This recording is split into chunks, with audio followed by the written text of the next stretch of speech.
Peut-on réussir à avoir un crédit immobilier lorsqu'on a un titre de séjour, qu'on n'est pas français, en tout cas sur la pièce d'identité, on est étranger? Peut-on réussir à quand même avoir un financement bancaire pour faire son projet immobilier? À quelles conditions? Je réponds à cette question-là et Dieu sait que vous êtes nombreux à me la poser très souvent sous différents angles, mais la question est toujours la même. Donc, on va y répondre dans cette vidéo. Bonjour à tous et bienvenue sur cette chaîne destinée à l'investissement immobilier. Je suis Céline Médéou, épouse de Guido. Je suis immopreneur, une personne qui fait du business avec l'immobilier, qui gagne véritablement de l'argent tous les mois. C'est ce que je t'apprends à faire au travers des contenus de cette chaîne complètement gratuits et également au travers de mes formations et de mes accompagnements. Si le sujet t'intéresse, je t'invite à t'abonner à la chaîne si ce n'est pas encore fait et surtout active ta cloche de notification pour ne pas rater mes futures publications. Et deuxième chose, regarde dans la barre de description de cette vidéo. Tu trouveras des liens très intéressants, notamment ton lien de bienvenue pour aller télécharger ton cadeau, les 10 commandements de l'investissement immobilier rentable que je te propose. Va télécharger et regarde ça avant de démarrer ou regarde ça avant de continuer tes acquisitions immobilières. Alors, comme je te l'ai dit, on va parler aujourd'hui des personnes qui veulent investir dans l'immobilier en France, mais qui n'ont pas la nationalité française. Donc, comme tu le sais, moi pareil, hein, je suis en France. Bon, aujourd'hui, oui, j'ai la nationalité française, mais je suis arrivée en tant qu'étudiante. Voilà, je ne suis pas née ici, donc je n'avais pas la nationalité et tout ça. Et je sais qu'il y a bon nombre de personnes qui, comme moi, viennent pour faire les études et ensuite s'y installent, trouvent un travail et commencent à s'intéresser à l'investissement immobilier. Donc, à quel moment est-ce qu'on peut investir dans l'immobilier en tant qu'étranger et surtout avec quelle carte?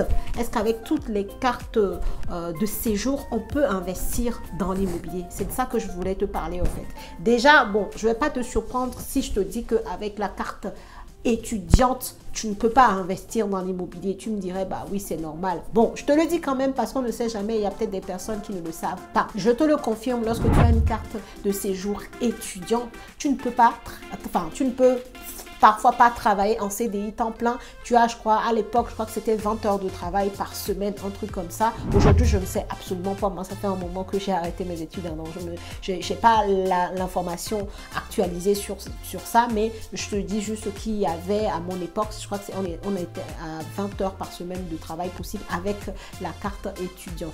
Et tu ne peux pas investir dans l'immobilier parce que, bon, par définition, tu es là et on t'a donné un titre de séjour pour étudier. Donc, on ne va pas te faire des crédits immobiliers sur 25 ans alors que le titre de séjour c'est pour étudier et que dans la pensée bancaire c'est que tu es là pour étudier, peut-être qu'après tu vas rentrer chez toi, donc tu as un profil à trop gros risque pour qu'on puisse te donner beaucoup d'argent pour investir dans l'immobilier. La deuxième chose c'est que tu es étudiant, tu ne travailles pas, donc tu vas rembourser avec quel argent? Bon voilà, donc titre de séjour étudiant, tu n'as pas droit au crédit bancaire, les banques ne te financeront pas ton projet immobilier si tu en avais, ok? Ensuite, il y a le titre de séjour 1 an. Bon, ça, des fois, je le décorrèle du titre de séjour étudiant parce que des fois, on peut être en train de travailler. On a fait son changement de statut. Donc, ça va beaucoup parler aux personnes qui, comme moi, sont arrivées ici pour les études et qui ont commencé à travailler après. Donc, une fois que tu as fini ton cursus scolaire, et ben, tu trouves une entreprise qui va t'embaucher et cette entreprise-là va te permettre de faire un changement de statut, donc de passer du statut d'étudiant au statut salarié. Et lorsque tu fais ce shift de statut-là, en fait, ben, tu as un titre de séjour d'1 an. Donc, tu commences à travailler, mais tu as toujours ce titre de séjour d'1 an. Pareil pour les étudiants. Les étudiants qui ont des titres de séjour d'1 an, il y en a qui ont des titres de séjour de 2 ans. Et dans tous les cas, quand tu es packagé étudiant, tu n'as pas droit au crédit immobilier clair. Et pareil, si tu es salarié, si tu as un titre de séjour d'1 an, il se peut que tu ne puisses pas non plus avoir ton financement. Quand moi j'avais démarré, c'était ça clair. Je rentrais même dans certaines agences bancaires. Je leur disais que j'étais là pour prendre rendez-vous pour faire une simulation. On me demandait si j'avais la nationalité française.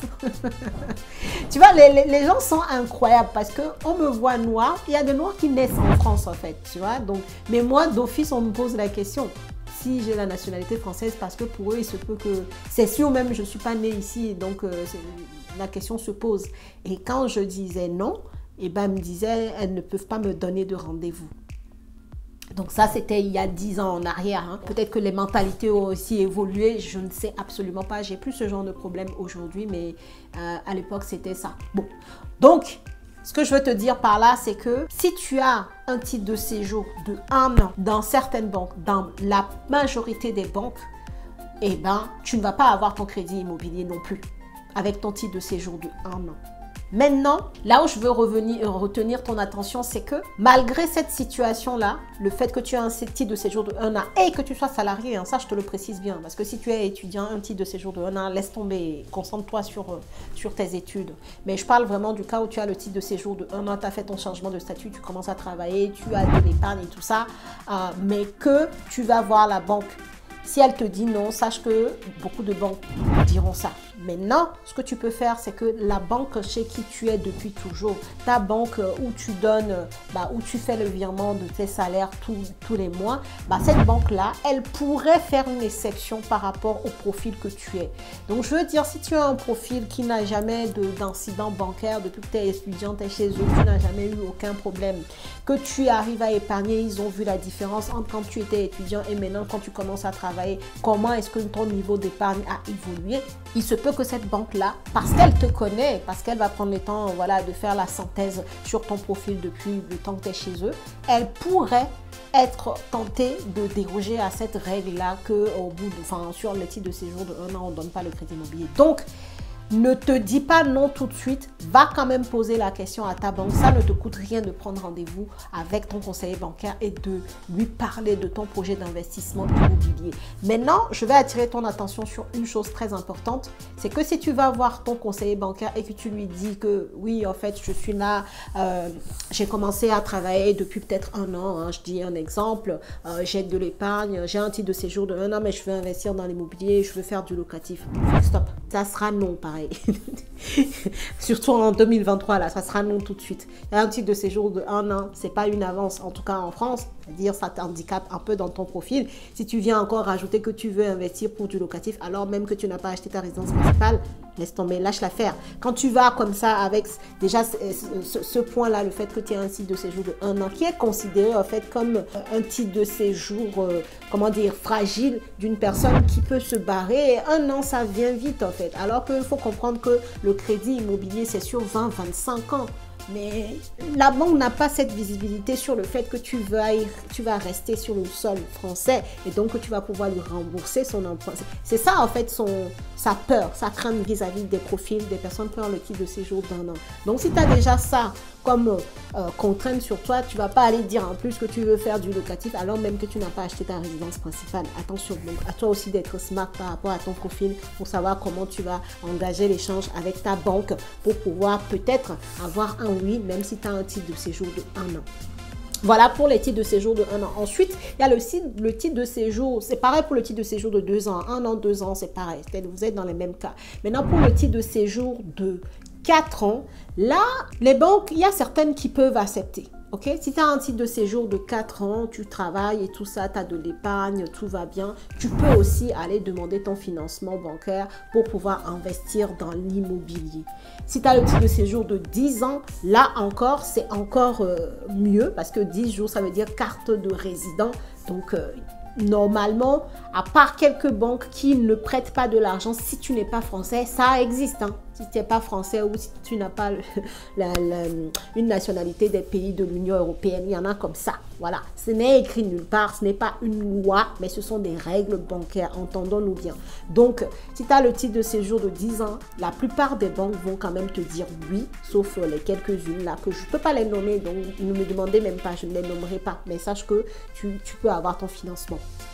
Et si tu as ensuite la nationalité, bon ça voilà, c'est ouvert et donc ça, il n'y a pas de sujet, on va même pas en parler. Donc voilà en fait, titre de séjour de 1 an, compliqué, mais il faut essayer avec ta banque qui te connaît depuis toujours pour voir si ça peut passer, mais va pas y parler de locatif alors que tu n'as pas encore acheté de résidence principale. Ensuite, titre de séjour de 4 ans, ça peut passer dans certaines banques, quelques-unes, il faut essayer. mais il y a aussi au moins une moitié où ça passera pas. C'est comme ça, mais concentre-toi sur celle chez qui ça peut passer. Fais ta demande, maîtrise ton profil et ça ira. Titre de séjour de 10 ans, il n'y a pas de souci. Voilà ce que je voulais te dire dans cette vidéo. En tout cas, je sais que beaucoup me posaient cette question-là. J'espère que c'est clair maintenant pour vous par rapport au titre de séjour. Si tu as aimé cette vidéo, partage, like et surtout dis-moi en commentaire si toi tu as déjà investi dans l'immobilier et que tu es aussi quelqu'un qui est arrivé en France comme moi et comme beaucoup d'autres personnes. Est-ce que tu as eu des difficultés à investir avec ton titre de séjour? Si tu as pu le faire, si tu n'as pas pu le faire, n'hésite pas à nous partager ça en commentaire. Like et partage encore une fois cette vidéo. Abonne-toi si ce n'est pas encore fait. Et moi, je te dis à la prochaine vidéo.